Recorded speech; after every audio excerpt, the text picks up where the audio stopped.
बिस्मिल्लाहिर्रहमानिर्रहीम अल्हम्दुलिल्लाहि रब्बिल आलमीन वस्सलातु वस्सलामु अला सय्यिदिल मुरसलीन नबियना मुहम्मद व अला आलिहि व सहबिहि अजमाइन अम्मा बाद फ़क़द क़ाल अल मुअल्लिफ़ रहिमहुल्लाहु तआला बाबुत तयम्मुम अन इमरान बिन हुसैन रज़ियल्लाहु अन्हु अन्ना रसूलल्लाह सल्लल्लाहु अलैहि वसल्लम रअा रजुलन मुअतज़िलन लम युसल्ली फ़िल क़ौम फ़क़ाल या फ़ुलान मा मनअक अन तुसल्लिय फ़िल क़ौम फ़क़ाल या रसूलल्लाह असाबतनी जनाबा वला मा फ़क़ाल अलैका बिस्सईद फ़इन्नहु यकफ़ीक रवाहुल बुखारी। মহান আল্লাহর সমস্ত প্রশংসা যে আল্লাহ পাক রব্বুল আলামিন পবিত্রতা অর্জনের উদ্দেশ্যে মানব জাতির জন্য পানি নাজিল করেছেন। আর পানি না পাওয়া গেলে অথবা পানির অভাব থাকলে, পানি ব্যবহারে সক্ষম না হলে আল্লাহ পাক রব্বুল আলামিন পানির বিকল্প হিসাবে মাটিকে সৃষ্টি করেছেন পবিত্রতা অর্জনের জন্য। ওযু গোসলের বিধান আল্লাহ পাক রব্বুল আলামিন শরীয়তে ফরজ করেছেন। আর ওযু গোসল কেউ যদি করতে সক্ষম না হয় অথবা ওযু গোসলের জন্য পানি যদি প্রাপ্ত না হয়, তাহলে আল্লাহ পাক রব্বুল আলামিন ওযু এবং গোসলের বিকল্প করেছেন তায়াম্মুমকে। সালাত এবং সালাম নাজিল হোক প্রিয় নবী মুহাম্মদ রাসূলুল্লাহ সাল্লাল্লাহু আলাইহি সাল্লামের ওপর, যিনি তায়াম্মুমের বিধান সম্পর্কে তার কথা দিয়ে, কাজ দিয়ে সাহাবায়ে কেরামদেরকে এমন স্পষ্টভাবে শিখিয়ে দিয়েছেন তায়াম্মুমের তরিকা, যাতে করে আমাদের উপর কোনো অস্পষ্টতা না থাকে। এ তায়াম্মুম সম্পর্কে উমদাতুল আহকামে কয়েকটি হাদিস নিয়ে আসা হয়েছে। এই হাদিসগুলি আপনাদের সামনে পেশ করব। লেখক বলছেন বাবুত তায়াম্মুম, এই অধ্যায় হচ্ছে তায়াম্মুম সম্পর্কে। এই অধ্যায় হচ্ছে তায়াম্মুম, হাযা বাবুত তায়াম্মুম, এ হচ্ছে তায়াম্মুমের অধ্যায়। তায়াম্মুম শব্দটির শাব্দিক অর্থ এবং শরীয়তি অর্থ অর্থাৎ পারিভাষিক অর্থ, এই দুটি অর্থ জানা যাক। শাব্দিক অর্থ হচ্ছে উদ্দেশ্য করা। আত-তায়াম্মুম ফিল লুগাতে আল কাসদু, উদ্দেশ্য করা। আল্লাহ কোরআনে কারীমে তায়াম্মুমের অর্থ উদ্দেশ্যের ক্ষেত্রে উল্লেখ করেছেন। ওয়ালা তায়াম্মামুল খাবিসা মিনহু তুনফিকুন ওয়ালাস্তুম বিআখিযিহি ইল্লা আন তুগমিযু ফিহি। আল্লাহ বলছে ওয়ালা তায়াম্মামুল খাবিসা মিনহু তুনফিকুন, তোমরা কোনো নিকৃষ্ট বা নোংরা বস্তু ব্যয় করার উদ্দেশ্য করিও না, নিয়ত করিও না। যেটা তোমাদের কাছে নিকৃষ্ট, ধান নয়, চিটা মিশানো, বাসি সড়া পচা তরি তরকারি ভাত, যেটা আর আমি বা আমার ছেলে মেয়ে খেতে পারবে না, চললে গরিব মিসকিনকে দিয়ে দে। আল্লাহ বলছে এরকম কাজ করি। ওয়ালা তুমি খাবিস, আল্লাহ বলছেন এটাকে। এই জন্য বললাম নোংরা বা নিকৃষ্ট, যেটা তোমার কাছে মূল্যহীন, অচল, এইরকম কি করার, মিনহু তুনফিকুন, এরকম ব্যয় করার জন্য তোমরা ওয়ালা তায়াম্মামু কি করিও না, ইচ্ছা করিও, উদ্দেশ্য করিও না। তো তায়াম্মুমের শাব্দিক অর্থ যে উদ্দেশ্য করা, এখানে শরীয়তি তায়াম্মুম বলা হয়নি, ওয়ালা তাকসুদু, উদ্দেশ্য। এই একটি আয়াত। দ্বিতীয় আয়াত রয়েছে সূরা মায়েদার আয়াত নম্বর 2 শুরুতে, ওয়ালা আমিনাল বাইতাল হারাম, আর তারা যেন বাইতুল হারামের উদ্দেশ্যকারী না। আমিন, এই আম থেকে তায়াম্মুম, তায়াম্মুম তায়াম্মামা ইয়া তায়াম্মামা, ইয়া মিম মিম এর হচ্ছে মাদ্দা, বাবে তাফাউল হচ্ছে তায়াম্মুম, তাকাব্বুল, তাকাব্বালা তাকাব্বালু, তায়াম্মামা ইয়া তায়াম্মামু। শরীয়তের ভাষায় ফুকাহাদের কাছে এর সংজ্ঞা হচ্ছে মাসহুল ওয়াজহি ওয়াল ইয়াদাইন বিশাইইন মিনাস সাঈদ, চেহারা এবং দুই হাতের ওপর মাসে করা কিছু মাটির দ্বারা, কিছু মাটি ব্যবহার করে, মাটিতে হাত মেরে অথবা কোনো ঢিলাতে হাত মেরে, মাটিতে হাত মেরে কি করা, চেহারা এবং হাতের ওপর মাসেহ করা, এটা একটা সংজ্ঞা। কিন্তু এই সংজ্ঞাটি এটা অসম্পূর্ণ। কেন অসম্পূর্ণ, এসব আলোচনা করলে লম্বা সময়ের প্রয়োজন হচ্ছে, প্রয়োজন নেই। এর চাইতে সুন্দর কিছু কিছু উলামারা যে সংজ্ঞা করেছেন, তাহারাতুন তুরাবিয়াতুন তাশতামিলু আলা মাসহিল ওয়াজহি ওয়াল ইয়াদাইনি ইনদা আদামিল মাই আও আদামিল কুদরাতি আলা ইস্তেমালিহি, মাটির দ্বারা পবিত্রতা অর্জন করা, যা চেহারা এবং দুই হাতকে শামিল, মানে দুই হাতের মাসাকে শামিল, চেহারা এবং দুই হাতের মাসাকে শামিল এইরকম ধরনের মাটির দ্বারা পবিত্রতা অর্জন করা যখন পানি না পাওয়া যাবে অথবা পানি ব্যবহারে সক্ষম না হবে। তাহলে আগের সংজ্ঞাতে যে ছিল যে মাটির কিছু অংশে চেহারা এবং মাটির কিছু অংশ দ্বারা চেহারা এবং হাতের ওপর মাসাহ করা, পানি পাওয়া যাক আর নাই পাওয়া যাক স্পষ্ট নাই, কিন্তু তাহলে অসম্পূর্ণ। কোনো মানুষ যদি এইরকম তেমন করে অথচ পানি পাওয়া যাচ্ছে বা পানি ব্যবহার করতে পারবে, তাহলে তেমন না শরীয়তি। জি, এই সংজ্ঞাগুলিতে আল্লামা ইবনে উসাইমিন রহমতুল্লাহ আর একটি শর্ত লাগিয়েছেন অতিরিক্ত, ওটা হলে আরও সুন্দর হয়। সেটা হচ্ছে যে তাআব্বুদান লিল্লাহ, আল্লাহর ইবাদতের উদ্দেশ্যে। তায়াম্মুমটি একটি ইবাদত, যেমন ওযু ইবাদত, ওযু ইবাদত একটি, তাহারাত ইবাদত, গোসল একটি ইবাদত, ফরজ গোসল করছেন এটা একটি ইবাদত। এরকম তায়াম্মুম মাটিতে মেরে এটা শুধু একটা আমল না, এটা হচ্ছে ইবাদত তাআব্বুদান লিল্লাহ। আপনি যদি দুনিয়ার উদ্দেশ্যে এরকম করেন তো এটা তায়াম্মুম বলে গণ্য হবে না, এমনি করলেন হয়তো। তাহলে আল্লাহ পাকের আনুগত্য প্রকাশের উদ্দেশ্যে বা আল্লাহ পাকের ইবাদত বন্দেগীর উদ্দেশ্যে আল্লাহর আদেশ মেনে চলবে, আল্লাহ এইভাবে পবিত্রতা অর্জনের তরিকা বাতলিয়েছেন, তাআব্বুদান লিল্লাহ। অধিকাংশ সংজ্ঞাগুলিতে এই শর্তটি উনি লাগিয়েছেন, যা এখানে উল্লেখ করা হয়নি। এ তায়াম্মুম একমাত্র শেষ নবী মুহাম্মদ রাসূলুল্লাহ সাল্লাল্লাহু আলাইহি ওয়াসাল্লামের উম্মতের বৈশিষ্ট্য, অন্য কোনো উম্মতের তায়াম্মুমের বিধান ছিল না। এবং তায়াম্মুমের বিধানও নবী করিম সাল্লাল্লাহু আলাইহি ওয়াসাল্লামের মক্কা আর জিন্দেগিতে নাজিল হয়নি, মক্কায় নাজিল, মদিনার প্রথম দিকে নাজিল হয়নি। জি, জাতুর রেকার যে যুদ্ধ, যে সেই জাতুর রেকার যুদ্ধে এ তায়াম্মুমের বিধান নাজিল হয়েছে, যে সময় মায়েশা রাদিয়াল্লাহু তাআলা হার হারিয়ে গেছিল আর এমন জায়গায় অবস্থান করতে হলে যেখানে পানি নেই, লাইসা মাহুম মাউন ওয়া লাইসু আলা মা, তাদের কাছেও পানি ছিল না এবং এমন জায়গায় অবস্থান করা হয়নি যেখানে পানি আছে, না ওখানে পানি আছে না ওদের কাছে পানি আছে। এই পরিস্থিতিতে ফজর নামাজের টাইম হয়ে গেল, রাতের অন্ধকারে মানুষের প্রয়োজন মেটানোর জন্য ইস্তিনজার জন্য নেমেছে, হার খসে পড়ে গেছে, সূর্য উঠে যাবে টাইমে নামাজ না পড়তে পারলে। এইরকম পরিস্থিতি এখন কি করা যাবে? কিছু লোক তো ফাসাল্লাহু বিগাইরি ওযুইন, বিনা ওযুতে নামাজ পড়তে হবে। তাহলে সাহাবারা জানতে যে নামাজ পড়তে হবে, ওযু করতে পারি আর না পারি, গোসল করতে পারি আর নাই পারি, তায়াম্মুম করতে পারি না পারি। তাহলে এমন একজন কেউ জেলে আছে, হাত পা সব কিছু বাঁধা আছে, নড়াচড়া কিচ্ছু করতে পারে না, না তায়াম্মুম করতে পারবে না ওযু করতে পারবে, নামাজ পড়বে না। এটা হচ্ছে শরীয়তের নামাজ মাফ নেই। সুতরাং কেউ বলবে যে আমার এই কাপড় খারাপ, এই খারাপ, এরা মুসলমান না, আসলে নামাজ পড়বে না সেই জন্য। অথবা জাহেল, এম্মা জাহেলুন, হয় শরীয়তের বিধান থেকে জাহেল, অজ্ঞ, হয়তো নামাজ পড়ে কিন্তু জাহেল, মাসলা জানে না।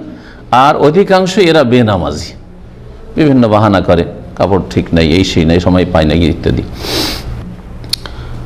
অনেকে বিনা ওযুতে নামাজ পড়েছিলেন, অনেকে অপেক্ষা ছিলেন দেখি আর কি করা যায়। ওই সময় ফানাজাল তায়াতুত তায়াম্মুম ফালাম তাজিদু মাআন ফাতায়াম্মামু সাইয়িদান তাইয়্যিবা, আল্লাহ পাক এই আয়াত নাযিল করলেন, তোমরা যদি পানি না পাও অথবা পানি ব্যবহার করতে সক্ষম না হও, দুটো এই আয়াতের তাফসিরে শামিল, তাহলে তোমরা পাক মাটিতে কি করে নাও? তায়াম্মুম করে নাও হাত মেরে।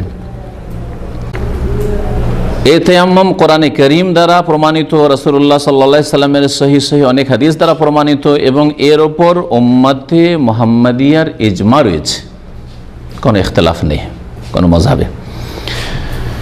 এবং এটি হচ্ছে যুক্তিসঙ্গত যে একেবারে বিনা কোনো পবিত্রতায় সালাত আদায় করে নেবে, এটা যুক্তিসঙ্গত নয়। আল্লাহ রাব্বুল আলামিন সবচেয়ে উত্তম জিনিস যা নাযিল করেছেন তা হচ্ছে পানি। ওয়া আনজালনা মিনাস সামাই মাআন তাহুরা, পবিত্রতা দানকারী পানি আল্লাহ নাযিল করেছেন। পানি যদি না পাওয়া যায় তো কমপক্ষে এমন একটা কিছু হওয়া উচিত যেটাতে মানসিক দিক থেকে, মনের দিক থেকে এই অনুভূতি হয় যে আমি পবিত্রতা অর্জন করে ফেলেছি, আর সেই জন্য তায়াম্মুম। জি, আর আল্লাহ পাকের আদেশ পালন, আসল বিষয় হচ্ছে আল্লাহ পাকের আদেশ পালন করা, ইমতিসাল আমরিল্লাহ, রাসূলুল্লাহ সাল্লাল্লাহু আলাইহি ওয়াসাল্লামের আদেশ পালন করা। দ্বীন ইসলামের বিধিবিধানগুলি ওই রকম। একটা লোক যদি 50 রাকাতও নামাজ পড়ে নফল, আর একটা লোক 50 রাকাত, যে লোকটি নামাজ পড়ে শুধু যোহরের নামাজ ছাড়ে বা ফজরের 2 রাকাত ছাড়ে, 2 রাকাত ছাড়ে কিন্তু 50 রাকাত পড়ে, তারপরে ইসলামে আসতে পারবে না, ঠিক না?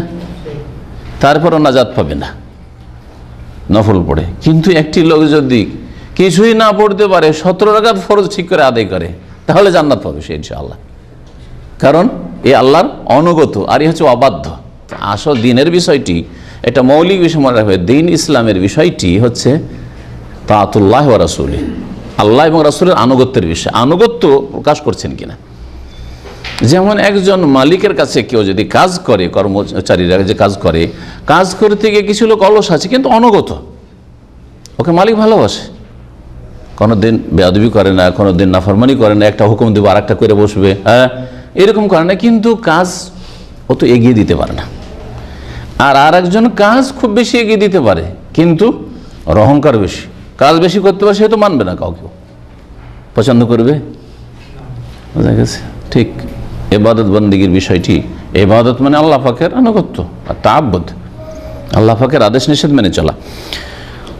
হাদিসে আছে, ইমরান বিন হোসেন রাদিয়াল্লাহু তাআলা আনহু থেকে বর্ণিত, রাসূলুল্লাহ সাল্লাল্লাহু আলাইহি ওয়াসাল্লাম কোন এক সময় একজন লোককে দেখলেন, যেই ব্যক্তির অবস্থা কি ছিল, মুতাজিলান, এক কিনারায় দাঁড়িয়ে। ইতাজালা মানে দল থেকে ছিটকিয়ে থাকা, দল থেকে পৃথক হয়ে কোথাও থাকা।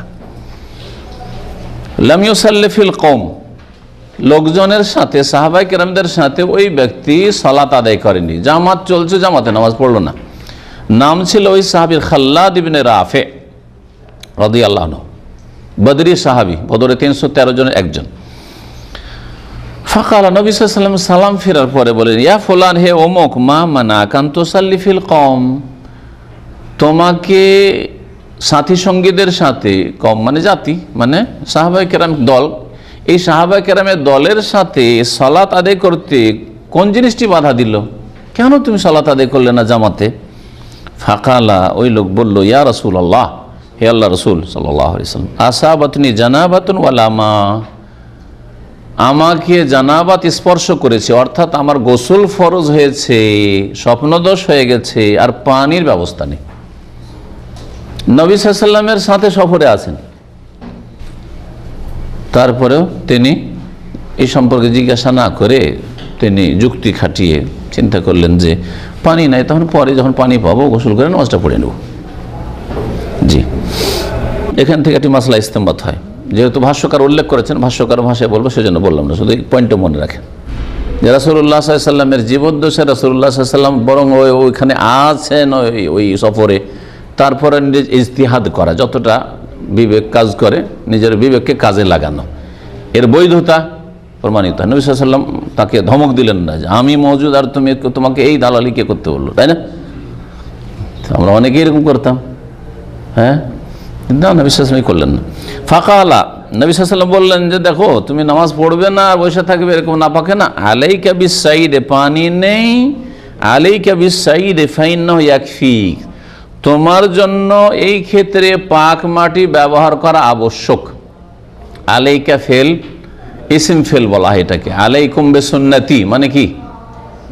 প্রসিদ্ধ হাদিস, আলাইকুম বিসুন্নতি ওয়া সুন্নাতিল খুলাফায়ে রাশিদিন আল মাহদিয়িন মিন বাদি, মানে কি? শাব্দিক অর্থ তো আলাইকুম মানে তোমাদের ওপর, আলাম মানে ওপর, আর কুম মানে তোমরা, তোমাদের ওপর। হ্যাঁ, এটা কি তোমাদের ওপর অর্থ আছে কি? ইলজামু, ইলজামু মানে আঁকড়ে ধরো, হ্যাঁ, বা আলাইকুম সুন্নতি, আমার সুন্নাত তোমাদের জন্য আবশ্যক ভাবার্থ। তো এখানে ওই রকমই আলাইকা এক বচন দিয়ে, আলাইকুম মানে আলাইকা ইলজাম, আলাইকুম ইলজামু, আলাইকা বিসাইদে, তোমার জন্য পাক মাটি ব্যবহার করা কি আবশ্যক। সাইদের শাব্দিক অর্থ তোরাব মানে মাটি, তাই না? সাইদ মানে মাটি হয় না, সাইদ মানে ভূপৃষ্ঠে যা আছে, মাটির ওপর মানে এই জমিনের ওপর যা আছে সেটা হচ্ছে মাটি। এটা কেন বললাম?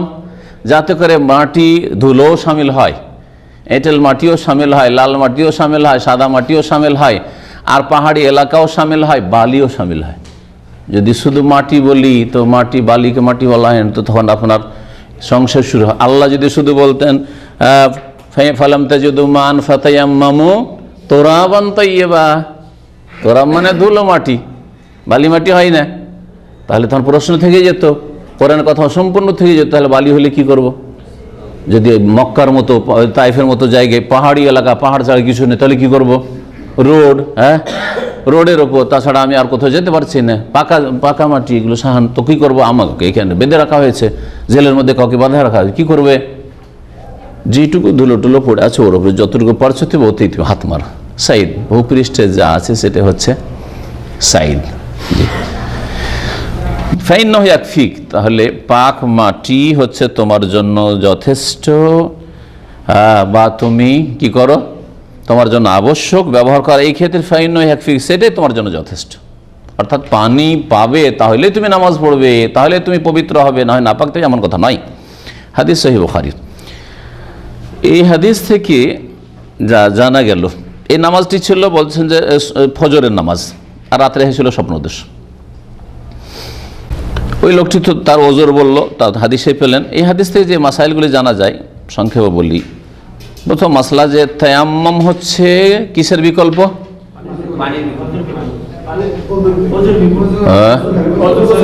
পানির বিকল্প না? ঠিক আছে, এই প্রশ্নের উত্তর ঠিক করেন। হ্যাঁ, এই না, কি বলছিলাম? প্রশ্ন ভালো করে প্রশ্ন বুঝেন, তার উত্তর দেব। তায়াম্মুম কিসের বিকল্প? ওযু এবং গোসলের বিকল্প। মাটি পানির বিকল্প, মানে পানি না পেলে মাটি ব্যবহার করবেন, আর ওযু গোসল না করতে পারলে এটাকে বিকল্প। সুখা হয়, বুঝে জবাব দিতে হয়।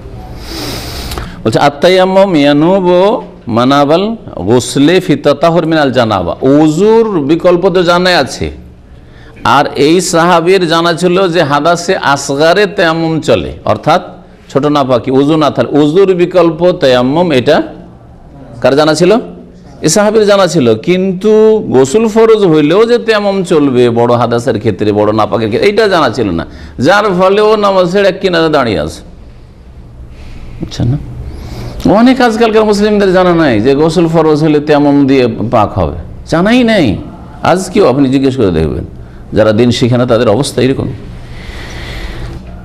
এই হাদিস থেকে আরো জানা আন্না তায়াম্মুম লা ইয়াকুনু ইল্লা লিআদামিল মা আবিল মুতাদাররির বিইস্তিমালিহি। তায়াম্মুম একমাত্র ওর জন্যই চলবে যে পানি না পাবে অথবা পানি ব্যবহার করলে ক্ষতিগ্রস্ত হওয়ার আশঙ্কা রয়েছে। জি, এই দুই অবস্থা ছাড়া এমনি তায়াম্মুম করলে তায়াম্মুম হবে না। তাহলে হানাফিদের যে প্রচলন রয়েছে, জানাজার জামাত চলছে, ছুটে যাওয়ার ভয় থাকলে তায়াম্মুম করে দিল, দৌড় জামাতে লেগে গেল। হানাফি ভাইরা জিজ্ঞেস করে সেজন্য বলছি, তারা হানাফিদের জানাজা খুব কমে গেছে, এভাবে জানি না, ওদের ওইতে থাকিনি ওই পরিবেশে। তো কথা হচ্ছে যে এটা জায়েজ নাই, এটা কারো কাছে জায়েজ নাই, এগুলো মন গড়া মোল্লাদের ফতোয়া যায় না। এটা হানাফি মযহাবেও তো এরকম ফতোয়া নেই।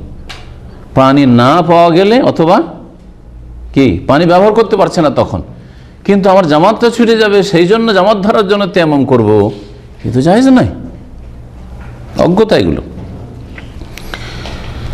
এই হাদিস থেকে আরো জানা গেল যে কোনো ব্যক্তিকে যদি ভুলের অবস্থায় দেখেন তো দ্রুত তাকে তিরস্কার করা শুরু করবেন না, ধমক দেওয়া, তিরস্কার করা, না বুঝে তাকে ধমক দেওয়া শুরু করলেন, এটা ঠিক নয়। নবী সাল্লাল্লাহু আলাইহি ওয়াসাল্লাম তা করেননি, যতক্ষণ পর্যন্ত তাকে জিজ্ঞাসা না করেন যে ব্যাপারটা কি।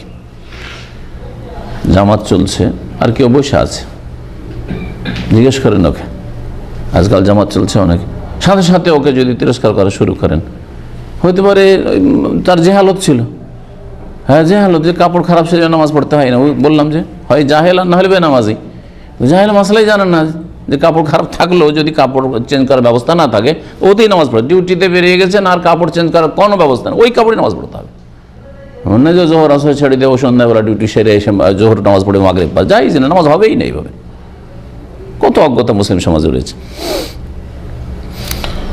এই হাদিস থেকে আরো জানা গেল যে নবী করিম সাল্লাল্লাহু আলাইহি ওয়াসাল্লামের উপস্থিত থাকা সত্ত্বেও এলমের মাসলা মাসাইলে ইজতিহাদ জায়েজ সাহাবায়ে কেরামদের, তারা নাজায়েজ কাজ করতেন না। ইজতিহাদ যে আমি যতটুকু জানি ওতে আমল করলাম, আর ইজতিহাদ করতে গিয়ে ভুল করতেও পারে, আবার ঠিকও হইতে পারে। হ্যাঁ, যেমন আইম্মায়ে মুজতাহিদিনদের আবু হানিফা, শাফি, মালিক, আহমদের এরকম হয়েছে, দলিল যতটা এসছে এই দলিলগুলো সামনে রেখে তারা ফতোয়া দিয়েছেন, কখনো সহি হয়েছে কখনো ভুলও হয়েছে। ওই রকমই সাহাবায়ে কেরামদের, এই সাহাবীও নবী সাল্লাল্লাহু আলাইহি ওয়াসাল্লামের সামনে ছিলেন, কিন্তু ভাবলেন যে তায়াম্মুম মানে তো শুধু ওযুর বিকল্প হইতে পারে। হ্যাঁ, আর তায়াম্মুম দিয়ে গোসলের কাজ হবে না, হবে না, সুতরাং নামাজটা পরেই পড়বো, আমি নামাজটা পরেই পড়বো। তারপরের হাদিস দেখেন, আন আম্মার ইবনে ইয়াসির রাদিয়াল্লাহু আনহু قال بعثني رسول الله صلى الله عليه وسلم في حاجة فأجنبت فلم أجد الماء فتمرغت في الصعيد كما تمرغ الدابة ثم أتيت النبي صلى الله عليه وسلم فذكرت ذلك له فقال إنما كان يكفيك أن تقول بيديك هكذا ثم ضرب بيديه الأرض ضربة واحدة ثم مسح الشمال على اليمين وظاهر كفيه ووجهه। তায়াম্মুম সম্পর্কে এটি একটি বড় হাদিস এবং এতে তায়াম্মুমের নিয়মটা উল্লেখিত আছে। আম্মার বিন ইয়াসির রাদিয়াল্লাহু তাআলা আনহু হচ্ছেন তায়াম্মুমের হাদিস বর্ণনাকারী। তিনি বলছেন যে বাসানি রাসূলুল্লাহ সাল্লাল্লাহু আলাইহি ওয়াসাল্লাম ফি হাজাতিন, রাসূলুল্লাহ সাল্লাল্লাহু আলাইহি ওয়াসাল্লাম আমাকে কোনো একটি কাজে পাঠিয়েছিলেন। ফাজনাবতু, সেখানে গিয়ে আমি কি হয়ে যায়, জুনবি হয়ে যায়, মানে স্বপ্নদোষ হয়ে নাপাক হয়ে যায়।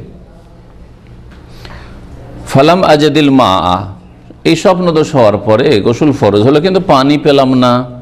পানি যখন পেলেন না, উনিও কি করলেন, ইজতিহাদ করলেন। আর এই সময় রাসূলুল্লাহ সাল্লাল্লাহু আলাইহি ওয়াসাল্লাম হাজির ছিলেন না, আগের হাদিসে হাজির ছিলেন, এখানে ছিলেন না। কিন্তু তিনি চিন্তা করলেন যে নামাজ ছাড়বো না নামাজ ছাড়বো, নামাজ বিলম্ব, আগের সাহাবী নামাজ ছেড়ে দিয়ে বসেছিলেন, এই নামাজ ছাড়েননি, কিন্তু চিন্তা করলেন যে আমি জানি যে উজুর ক্ষেত্রে উজু করতে না পারলে কি করতে হয়, তায়াম্মুম করতে হয়। তো উজুতে শরীরের কিছু অঙ্গ ধুইলেই তাহারাত হাসিল হয়ে যায়, তো ওই রকমই আর গোসলের ক্ষেত্রে পুরো শরীর কি করতে হয়, ধুইতে হয়। তাহলে এখানে যখন আমার বড় নাপাকি হয়েছে তখন কি করব, আমি গোটা শরীরটা ধুলোতে আমি কি করিনি, ধুলো মাখি, গোটা শরীরটাই ধুলো মাখিয়ে নি, মাটিতে গড়াগড়ি করে এই কাজ করেছিলেন। বলছেন যখন আমি পানি পেলাম না, ফাতামাররাগতু ফিস সাইদে, পাক মাটিতে আমি গড়াগড়ি করে নিলাম। আপনারা গড়াগড়ি বলেন না, আমাদের আঞ্চলিক ভাষা গোড় দেওয়া বলে, গোড় দেওয়া, গোড় দিয়ে নিলাম, যেটাই বলেন আপনারা। কেমন করে, যাতে করে স্পষ্ট বুঝতে পারে, উদাহরণ দিই, কামা তামাররাগু দাব্বা, তামাররাগা আসলে হচ্ছে তাতামাররাগু, মোজারের সেগা, কামা তাতামাররাগু দাব্বা, তো যেমন চতুষ্পদ জন্তু মাটিতে গড়াগড়ি করে, বিশেষ করে ঘোড়া। এখানে বোঝানো যে ঘোড়াকে গোড় দিতে দেখেছেন? ঘোড়া দেখেননি মনে হয় আপনারা, কেন ঘোড়ার দেশের লোক না, কিন্তু জান ঘোড়া একবারে উল্টো পাল্টা, এই দিক থেকে ওই দিক পুরো গড়াগড়ি করতে পারে ঘোড়া। যেমন ঘোড়া গোড় দেয়, ওই রকম করে গোড় দিলাম। সুম্মা আতাইতু নবী সাল্লাল্লাহু আলাইহি ওয়াসাল্লাম, তারপরে নবী করিম সাল্লাল্লাহু আলাইহি ওয়াসাল্লামের কাছে আসলেন কেন? মনে একটু সংশয় হলো যে নিজের খেয়াল খুশি করলাম, কাজটাও ঠিক হইলো কি ভুল হলো একটু জিজ্ঞাসা করি, কনফার্ম হই। তো বলছে ফাযাকারতু যালিকা লাহু, তারপর নবী সাল্লাল্লাহু আলাইহি ওয়াসাল্লামের সামনে এই বিষয়টি আলোচনা করলাম। যাকারা মানে উল্লেখ করা, যাকারা মানে আলোচনা করা, যাকারা মানে স্মরণ করা, সবগুলি অর্থ হয়। তো ক্ষেত্র বিশেষে আপনি অর্থ করেন যে কোনটা এখানে আপনার জন্য উপযুক্ত শব্দ হচ্ছে। ফাকালা বলে ইন্নামা কান ইয়াকফিক, তোমার এই প্রয়োজনই ছিল না গোটা শরীরে ধুলা মাখানো আর এইভাবে গড়াগড়ি করা, প্রয়োজনই ছিল না। নিঃসন্দেহে তোমার জন্য যথেষ্ট ছিল আনতাকুলা বিয়াদাইকা হাকাযা, যে তুমি তোমার দুই হাত দিয়ে এই রকম করবে, এইরকম বলবে। শব্দ আছে কি তাকুলা, কালা ইয়াকুলু, কালা ইয়াকুলু মানে কি বলা, হচ্ছে শাব্দিক অর্থ, কিন্তু আরবদের তাদের ভাষায় কালা বলার ক্ষেত্রে হয়, বচনের ক্ষেত্রে, আর কালা কোনো কর্ম করার ক্ষেত্রে হয়। আর আমরাও খানিকটা কখনো কখনো ব্যবহার করি। আপনার চেহারা বলছে যে আপনি অসৎ উদ্দেশ্য নিয়েছেন, কোনো কথা বলেনি, চুপচাপ এসছে, বলছে না, তার মানে ওর কর্ম বলছে। চেহারা মানে ওর কর্ম, ওর আচরণ, চোখ, ওর মুড। জি, তো কর্মের ক্ষেত্রে বলছে শব্দ ব্যবহার করি আমরা মাঝে মাঝে। জি, মনের কথা হয়, আমার এটা মনের কথা, আমার মন বলছে যে এরকমই হবে আজকে, তারা মনেরও কথা হয়, কালামুল কালব, মনের কথা হয়। তারপরে অবস্থার একটা কথা রয়েছে, কালামুল হাল। তো বলছেন যে ইন্নামা কান ইয়াকফিক, তোমার জন্য যথেষ্ট ছিল কি করা, আন্তা কুলা মানে আন্তা ফালা, তাহলে এখানে কর্ম করো, যে তুমি তোমার দুই হাত দ্বারা কি করবে, এই রকম করবে, অর্থাৎ এই মাটিতে এভাবে দুই হাত মারবে। সুম্মা, আর তারপরে মৌখিক বললে তো বুঝে আসবে না, কাজ করেও দেখিয়ে দিলেন। অতঃপর নবী সাল্লাল্লাহু আলাইহি ওয়াসাল্লাম 2 হাত মাটিতে মারলেন, মারা দারবাতান ওয়াহিদা, কয়বার? একবার মারলেন। দেখেন সহিহ বুখারী হাদিস, যতগুলি সহিহ হাদিস সবগুলি একবার মারার হাদিস। তারপরে কি করলেন? সুম্মা মাসাহা শিমাল আল ইয়ামিন, তারপরে বাম হাতটা ফিরালেন, বুলালেন কিসের ওপর? আল ইয়ামিন, ডান হাতের ওপর, এইরকম করে, এইরকম। তারপরে ওয়া যাহিরা কাফাইহি ওয়াজহু, আর তারপরে তখন ওয়া যাহিরা কাফাইহি, 2 হাতের বাহির ভাগ বাহির ভাগের ওপর ফিরালেন। ওয়া ওয়াজহু, আর তারপরে নিজের চেহারার ওপর। তারপরে বলা হয়নি ওয়াজ, এবং মানে এবং তার চেহারা উপর, রাসূলুল্লাহ সাল্লাল্লাহু আলাইহি ওয়াসাল্লাম নিজ মুখমণ্ডলের ওপরেও ফিরালেন। তো প্রথম তাহলে কি করলেন? বামটাকে, বাম হাত বোলালেন কিসের ওপর? ডানের ওপর, ডানের ওপর, এইরকম করার পরে এই করলেন। তারপর জাহিরা কাফাইহি, 2 হাতের বাহির ভাগ, আগে এরকম করলেন, আর তারপরে 2 হাতের বাহির ভাগ করার পরে বলা হয়নি এখানে কিন্তু, কারণ এই হাদিসে যে শব্দ যেভাবে এসছে তরতিবে, ওই তরতিবে কিন্তু নিয়ম নয়, সেজন্য বলছি। তো এই জন্য পরে কথাটি আসলে পরে নাই। ওয়া যাহিরা কাফাইহি, এবং 2 হাতের বাহির ভাগের ওপর হাত ফিরালেন। ওয়া ওয়াজহাহু, এবং কি করলেন? চেহারার উপর হাত ফিরালেন। এখন এবং বলতে তারতিব, পর্যায়ক্রম বোঝানো হয়েছে, সিরিয়ালিটি বোঝানো হয়েছে না, এবং মানে দুটো করা হয়েছে, আগে হোক আর পরে হোক, কোনটা? পর্যায়ক্রম। তার মানে আগে হাতের উপর ফিরাইতে হবে না আগে চেহারায়? তায়াম্মুমের নিয়ম কি? আগে চেহারা না আগে হাতে? আগে চেহারায়। এখানে এই হাদিসে বর্ণনাকারী এইভাবে বর্ণনা করেছে, কিন্তু অন্য হাদিসে রয়েছে আগে ফামাসা বেহেমা ওয়াজহাহু ওয়া কাফাইহি, ওই হাদিসে রয়েছে ফামাসা বেহেমা ওয়াজহাহু, আগে চেহারার কথা উল্লেখিত হয়েছে, তারপরে 2 হাতের কথা উল্লেখ করা হয়েছে। তাহলে ওই হাদিসে রয়েছে আগে চেহারার কথা, তারপরে 2 হাতের কথা। কোরআনে কি বলা হয়েছে? কোরআনের আয়াত, ফালাম তাজিদু মাআন আও লামাসতুমুন নিসা, যদি তোমরা বড় নাপাকের ক্ষেত্রে তোমরা বিবিকে স্পর্শ করে থাকো, মানে সহবাস হয়ে থাকে, লামাসা মানে হচ্ছে সহবাস, এখানে অর্থ। ফালাম তাজিদু মাআন, তারপরেও যদি পানি না পাওয়া যায়, সহবাসের পরেও যদি পানি না পাওয়া যায় বা পানি ব্যবহার করতে না পারো, ফাতায়াম্মামু সাঈদান তাইয়্যিবা, তাহলে তোমরা কি করো? পাক মাটি দিয়ে তায়াম্মুম করো। ফামসাহু বিওজুহিকুম ওয়া আইদিকুম মিনহু, আর তারপরে তোমরা তোমাদের চেহারার উপর হাত ফিরাও। আর তোমাদের, তাহলে কোরআনে কি বলা হয়েছে? আগে মুখমণ্ডলের কথা বলা হয়েছে। এই জন্য আগে তরতিব হচ্ছে তায়াম্মুমের, আগে চেহারাতে হাত ফিরাইতে হবে, আর তারপরে হাতের উপর, যাতে কোরআনে কারীমের তরতিব ঠিক থাকে। আর এইভাবেই সহি। কিন্তু এখানে তরতিবের খেলাফ হয়েছে, মানে ওটা তরতিবের জন্য আসে না। তাহলে এখন গ্রামার দিয়ে হাদিসকে ব্যাখ্যা করতে হবে।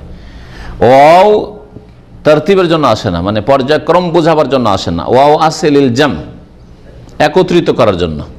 যেমন উদাহরণ দিয়ে এর আগেও বলেছি, যা হেলালুন ওয়া মুস্তাকিম, হেলাল এসেছে এবং মুস্তাকিম এসেছে। এতে একথা বোঝায় না যে আগে হেলাল এসছে তারপরে মুস্তাকিম, এবং মানে 2 জন এসছে আর কি, বোঝা গেছে? আগে পরে আমি বুঝাতে চাইনি, কিন্তু যখন বলবো যা হেলালুন ফা মুস্তাকিমুন, হেলাল এসেছে ফা, অতঃপর মুস্তাকিম এসেছে, তখন হেলাল এসেছে আর তারপরে পরে, ফা মানে তারপরে পরে, বিনা বিরতিতে তারপরে পরেই মুস্তাকিম এসছে, তো ফা ব্যবহার হয়। যেখানে ফা ব্যবহার হবে, হ্যাঁ পরে হয়ে যাবে যদি ফা আসতো। তাহলে সুম্মা যদি আসে আর একটু পিছিয়ে, অতঃপর মানে একটু গ্যাপ দিয়ে, যা হেলালুন সুম্মা মুস্তাকিমুন, তারপরে হয়তো 5 মিনিট পরে হইতে পারে, ঘন্টা পরেও হইতে পারে সুম্মা।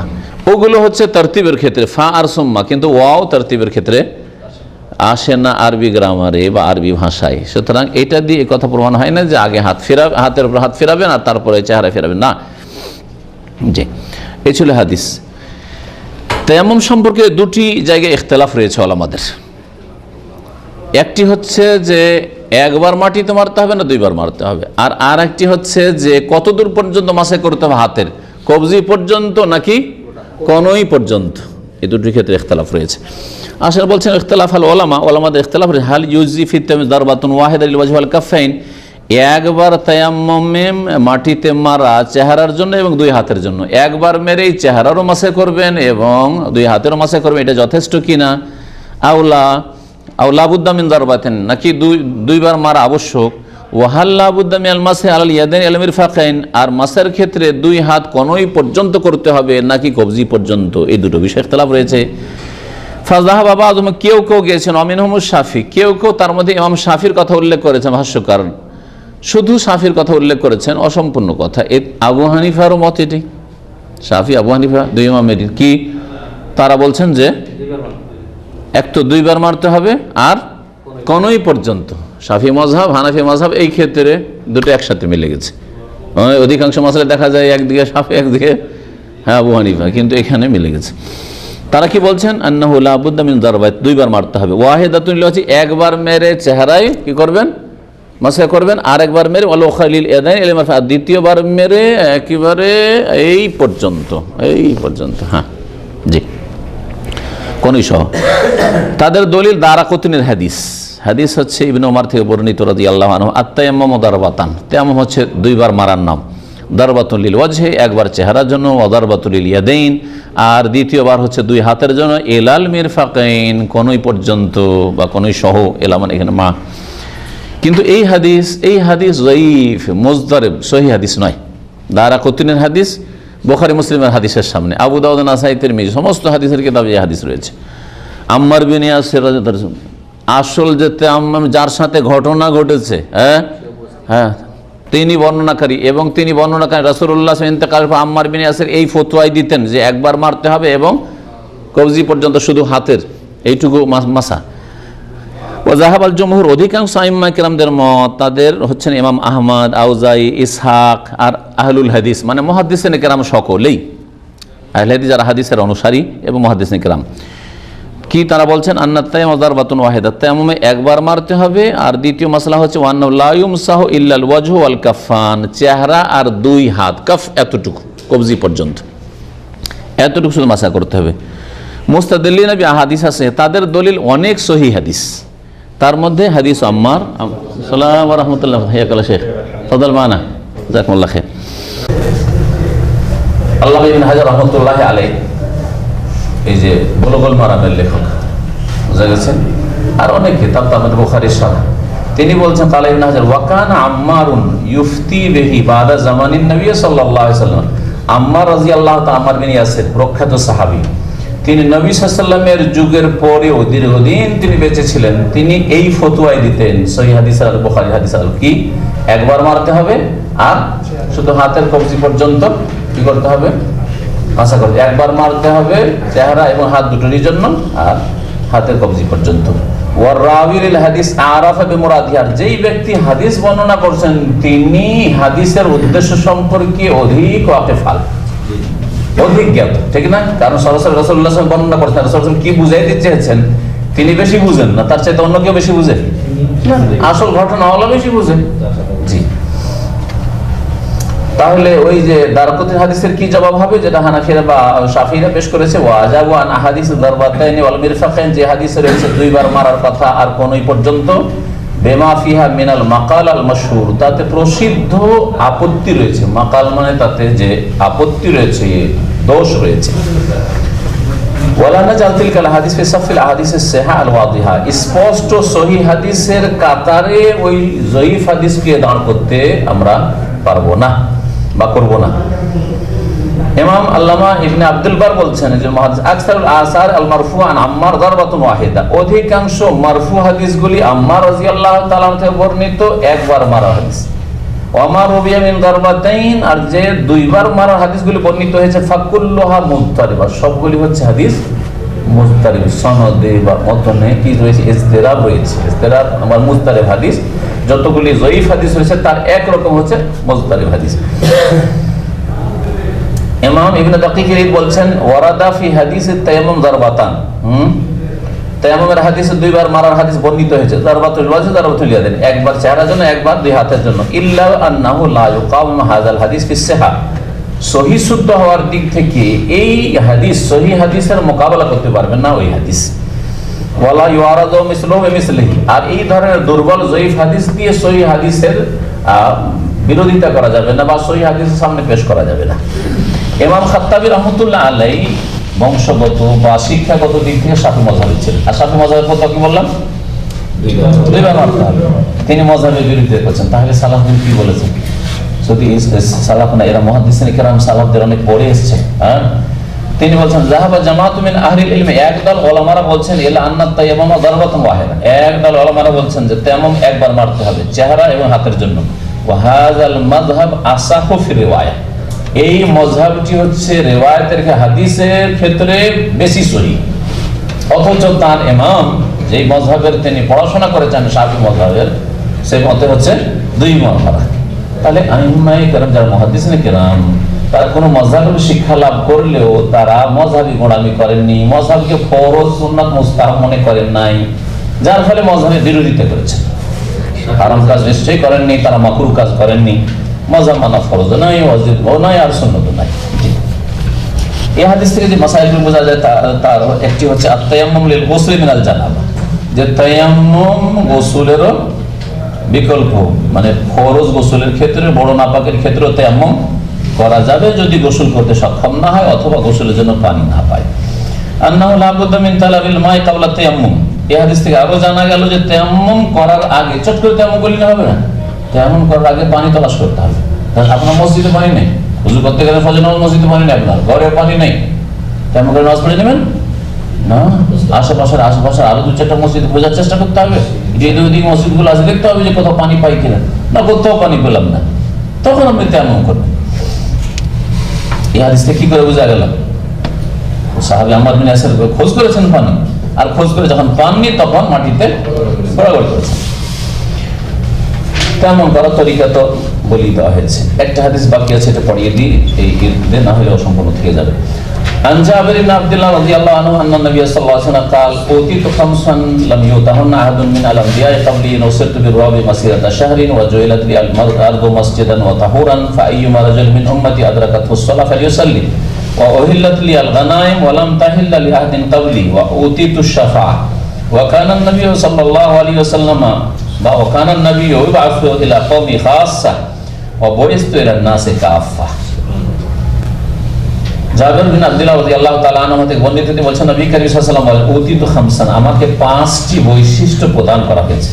লাম ইউতাহুন্না আহাদুম মিনাল আম্বিয়া ক্বাবলি, আমার পূর্বে কোন নবীকে তা দেওয়া হয়নি। প্রথম হচ্ছে নুসিরতু বিররুবি মাসিরাতা শাহরিন, আমাকে এক মাসের দূরত্ব হতে ভীতি সঞ্চার করে কাফেরদের অন্তরে সাহায্য করা হয়েছে। রাসূলুল্লাহ সাল্লাল্লাহু আলাইহি ওয়াসাল্লাম আল্লাহ পাক সাহায্য করেছেন, অথচ কাফের এক মাসের দূরত্বে, এক মাস লাগবে যদি মুসলিমরা হামলা করতে যায়, হ্যাঁ, তারপরও এক মাসের দূরত্বে থেকেও তাদের অন্তর ভয়ে ভীত সন্ত্রস্ত, এই দিয়ে আল্লাহ পাক সাহায্য করেছেন। এক মাসের কথা উল্লেখ করেছে, তার মানে কি যদি 1.5 মাসে সফর হয় বা 1 মাস 10 দিন 40 দিন 35 দিনের সফর হয়, দূরত্বে থাকে, তাহলে কি তাদের অন্তরে ভয় ছিল না নবী সাল্লাল্লাহু আলাইহি ওয়াসাল্লাম বলে? এটা একটা মাসলা যেটা হয়তো এর আগে আপনারা শোনেননি, আর এটা খুব জরুরি। কারণ এতে আপনি যদি সীমিত করে দেন, তার মানে যদি কেউ যদি দূরে এখন পায়ে হাঁটার রাস্তা যদি ধরা যায়, 1 মাসের রাস্তা মক্কা মদিনা থেকে সামদেশ, আর সামদেশের থেকে আর কিছুটা এগিয়ে যাওয়া যেতে পারে, কিন্তু ইউরোপ পর্যন্ত যাওয়া যাবে না, তাই না? তার মানে কেউ যদি ওই যুগে যারা ইউরোপের লোক ছিল, আমেরিকা না ছিল না, আমেরিকা কেউ জানতো না, কিন্তু ইউরোপে ছিল, তাহলে ইউরোপের লোক কি ভীত সন্ত্রস্ত ছিল না? রোমান যে ভ্যাটিকান, তারা কি ওই এলাকার যারা গ্রিক, ওইসব এলাকার নাম ওই যুগে ছিল, সভ্যতা ছিল, গ্রিক সভ্যতা খুব প্রাচীন সভ্যতা, ভারত সভ্যতার মতো, তাহলে তাদের অন্তর্কে ভীত সন্ত্রস্ত ছিল না?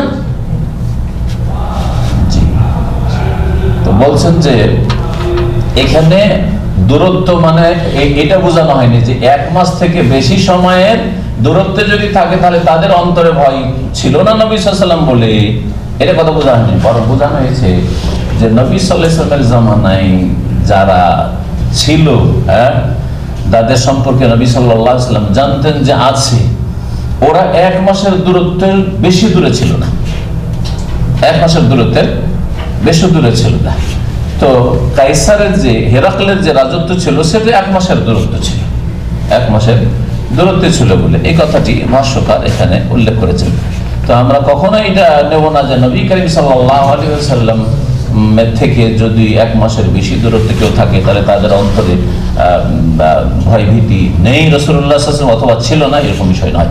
তার জীবদ্দশায় এদের থেকে উম্মত কিছু অংশ পাবে কিনা, এটা নবী সাল্লাল্লাহু আলাইহি ওয়াসাল্লামের বৈশিষ্ট্য।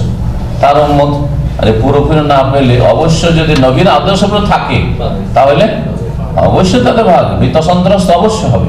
আজকে ভীত সন্ত্রস্ত কেন নয়? তারা জিহাদের নাম শুনলে ভীত সন্ত্রস্ত, কিন্তু এই জন্য নয় যে মুসলিমরাই তাদের আকীদা তো ওদের মতো হয়ে গেছে অধিকাংশই, আর এবাদতবিহীন ওদের মতো পাশবিক জীবন যাপন করছে, আর আখলাক চরিত্র ওদের আখলাক চরিত্র সংস্কৃতি সভ্যতা সব নিয়ে ফেলেছে, যার ফলে তাদের যেটা দাপট থাকা আবশ্যক ছিল বা যেটা হওয়া উচিত ছিল সেটা নেই তাদের মধ্যে।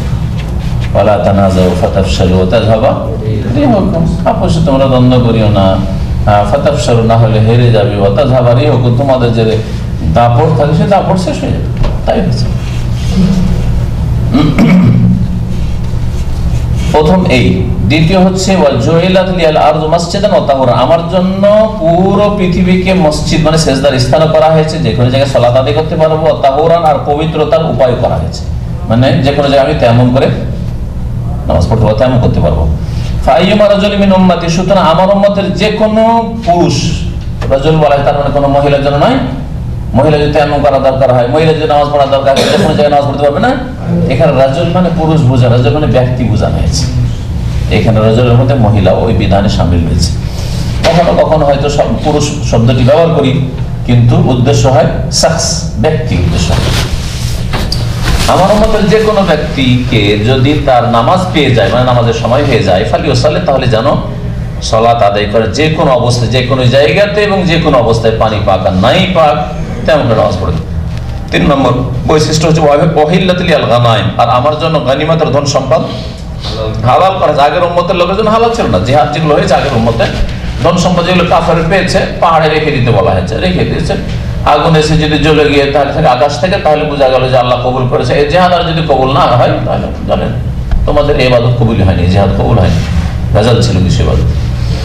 ওয়ালাম তাহিল্লা লিআহাদিন মিন ক্বাবলি, আর আমার পূর্বে কারোর জন্য এই গনিমতের ধন সম্পদ হালাল করা হয়নি কোনো নবীর জন্য। ওয়া উতিতু শাফা, আমাকে কি দেওয়া হয়েছে? শাফাত দেওয়া হয়েছে। আগের নবীরা জিহাদ করেছেন না করেন নাই? একটা নজির দেখান তো দেখি যে কোন নবী জিহাদ করেছেন। হ্যাঁ, মুসা আলাইহিস সালাম কোথায়?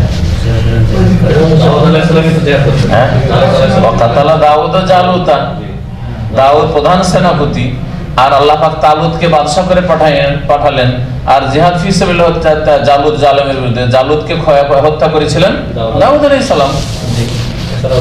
সুলাইমান আলাইহিস সালাম জিহাদ করেছেন, আম্বিয়া রাসূলুল্লাহ জিহাদ করেছেন।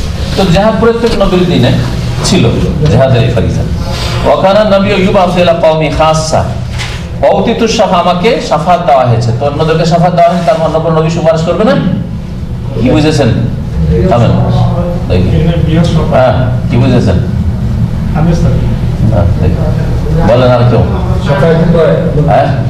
মাশাআল্লাহ, বৃহৎ শাফাত, সকল মানুষের জন্য যে হাশরের মাঠের শাফাত, যে আল্লাহ তাআলা হিসাব নাও, এদের অবস্থা আল্লাহ তুমি এদের বালা মুসিবতকে আসান করো, হিসাব হোক কোন একটা কুল কিনারা লাগো, এটা হচ্ছে বৃহৎ শাফাত। এটা রাসূলুল্লাহর জন্য খাস। আর বাকি গুনাহগারদের ক্ষেত্রে বা মর্যাদা উঁচা করার ক্ষেত্রে শাফাতের যতগুলি প্রকরণ বর্ণনা করেছি, 8টা বর্ণনা করেছি। আর এই বৃহৎ শাফাত ছাড়া অন্যান্য শাফাতে অন্যদের অংশ, আম্বিয়া রাসূলগণের অংশ রয়েছে, সিদ্দিকীর, শুহাদা, সালেহিনদের, উলামায়ে হক তাদেরও অংশ রয়েছে ইনশাআল্লাহ। জি, কিন্তু সীমিত তাদের শাফাত। জি, ওয়াকানা নবী ইউবাসু ইলা কওমি খাসসা, আর অন্যান্য নবীদেরকে তার জাতির উদ্দেশ্যে বিশেষভাবে পাঠানো হইত, নবী করে, খাস করে। অবৈস্তলান নাসে কাফার, আমাকে সমস্ত মানব জাতির উদ্দেশ্যে প্রেরণ করা হয়েছে, পাঠানো হয়েছে। হ্যাঁ, কাফার আম্মা, দুটো হাদিস আছে, আপনাদের আম্মাটা নকল করেছে, এখানে কাফা ঠিক আছে। সমস্যা নেই। ঠিক আছে, এ হাদিস থেকে কি বোঝা গেল? এ হাদিসে অনেক মাসাইল রয়েছে, তার মধ্যে একটি মাসলা হচ্ছে নবী করিম সাল্লাল্লাহু আলাইহি ওয়াসাল্লাম সমস্ত নবীর চাইতে শ্রেষ্ঠ। নবী সাল্লাল্লাহু আলাইহি ওয়াসাল্লাম ফজিলত, নবী সাল্লাল্লাহু আলাইহি ওয়াসাল্লাম বৈশিষ্ট্য জানতে পারলাম। হ্যাঁ, তো নবীর যখন ফজিলত, নবীর উম্মতের জন্য সব জায়গায় মসজিদ করা হয়েছে, আর অন্যান্য উম্মতের ওই ইবাদত খানা উপাসনায় যাও তাহলে ইবাদত হবে। ঈসা আলাইহিস সালামের অনুসারীদের, মুসা আলাইহিস সালামের অনুসারীদের এরকম ছিল। আল্লাহ পাকের নেয়ামতগুলি এখানে গণনা করা হয়েছে বান্দার উপর। শুকরিয়ার উদ্দেশ্যে যদি উল্লেখ করা হয় তাহলে কোনো দোষ নেই, অহংকার যেন না থাকে। তাহলে আল্লাহ যদি আপনার কোনো নিয়ামত দান করে থাকেন আর শুকরিয়া জ্ঞাপনের উদ্দেশ্যে যদি আলোচনা করেন তো জায়েজ। নবী সাল্লাল্লাহু আলাইহি ওয়াসাল্লাম বলছেন আমাকে এই বৈশিষ্ট্য দেওয়া হয়েছে। हाँ होगी ये खत्म है, उसके बाद और कुछ है? ब्रेक ना, ठीक है इंशाल्लाह। एकदम तो बात खत्म हो रहा है। নবী করিম সাল্লাল্লাহু আলাইহি ওয়াসাল্লামকে যে কাফেরদের অন্তরে ভীতি সঞ্চার করে সাহায্য করা হয়েছে, তার গনিমত করা হয়েছে, এইসব দেওয়া হয়েছে। বলছে কুল্লু হাযা মিন খাসা, এগুলো নবী সাল্লাল্লাহু আলাইহি ওয়াসাল্লাম বৈশিষ্ট্য। নবী সাল্লাল্লাহু আলাইহি ওয়াসাল্লাম বৈশিষ্ট্য এই শুধু পাঁচটি এই হাদিসে রয়েছে, কিন্তু তার 17টি, কোন ওলামারা 17টি গনিয়েছেন। ইমাম আল্লামা সানআনী বুলুগুল মারামের তার একটি কয়েক খণ্ডের সারহা রয়েছে সুবুলুস সালাম, তাতে তিনি 21টি উল্লেখ করেছেন। নবী সাল্লাল্লাহু আলাইহি ওয়াসাল্লাম বৈশিষ্ট্য অন্য কোন নবীকে দেওয়া হয়নি 21টি। জামে সগীর আর জামে কবির এই দুটি কিতাব তলাশ করলে ভাষ্যকার বলছেন যে 21-এরও বেশি আপনি খুঁজে পাবেন ওই কিতাবগুলো পড়লে। নামাজ শুদ্ধ হওয়ার জন্য বিশেষ কোনো জায়গার কোনো প্রয়োজন, যে কোনো জায়গা হতে পারে। আন্নাল আসলা ফিল আরদি আত-তাহারা, এই হাদিসে জানা গেল যে জমিনের আসল হচ্ছে পাক। যে কোনো জায়গায় নামাজ পড়েন, না পাক কিছু না দেখলে সন্দেহ করবেন না যে কি জানি এখানে কি আছে না আছে, ওইসব না, আসল হচ্ছে পাক। যতক্ষণ না পাকি না দেখবেন। প্রত্যেক জায়গা থেকে তায়াম্মুম করতে পারবেন, যেমন প্রত্যেক জায়গাতে আপনি নামাজ আদায় করতে পারবেন নাপাক বস্তু না থাকলে। ইমাম সানআনী বলছেন সুবুলুস সালামে ইন্নাল খুসসা মাসাফাতুশ শাহর, 1 মাসের দূরত্বের কথা কেন বলা হলো? দুনা মাসাফাতে আবাদ মিনহু, 1.5 মাস 2 মাস কেন বলা হয়নি? তার মানে অত দূর পর্যন্ত কি নবীর ভয় ভীতি ছিল না কাফেরদের অন্তরে? লিআন্নাহু লাম ইয়াকুন বাইনাহু বাইনা মান আযহারাল আদাওয়াতা লাহু আকসার মিন যালিক।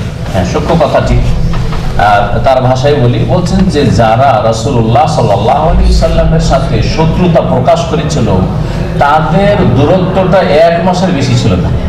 নবী সাল্লাল্লাহু আলাইহি সাল্লামের দাওয়াতটা এতদূর পর্যন্ত পৌঁছেছিল সেই সময় তার জীবদ্দশায় যে তারা 1 মাসের দূরত্বের চাইতে বেশি দূরত্বে ছিল না।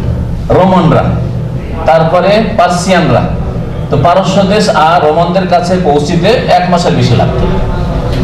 আর অন্যান্য সভ্যতার যেসব লোকেরা ছিল তারা অনেক দূরে ছিল এবং তাদের কাছে দাওয়াত পৌঁছেছে ওইভাবে কিনা, কিন্তু তারা শত্রুতা প্রকাশ করে হুমকি দেওয়া যে আমরা প্রস্তুত হচ্ছি এরকম পারেন। তবে রোমানরা প্রস্তুতি নিচ্ছে, তখন তাবুকে গেল নবী করিম সাল্লাল্লাহু আলাইহি ওয়াসাল্লাম চিঠি পাঠালেন পারস্য দেশে, ইরানে। তো তারা চিঠিকে কি করলো? ছিঁড়ে ফেললো। এরা শত্রুতা প্রকাশ করেছে। তো এই জন্য বলা হয়েছে যে এরা শত্রুতা প্রকাশ করেছে আর নবীকে আল্লাহ সাহায্য করেছেন কি দিয়ে? ওদের অন্তরে ভয়ভীতি সঞ্চার করে। দূরের লোকেরও যদি শত্রুতা প্রকাশ করতো তাহলে নবী সাল্লাল্লাহু আলাইহি ওয়াসাল্লামের ভয়ভীতি তাদের অন্তরে আল্লাহ পাক সঞ্চারিত করে দিতেন। সাল্লাল্লাহু আলাইহি ওয়া সাল্লাম মুহাম্মদ ওয়া আলা আলিহি ওয়া সাল্লাম।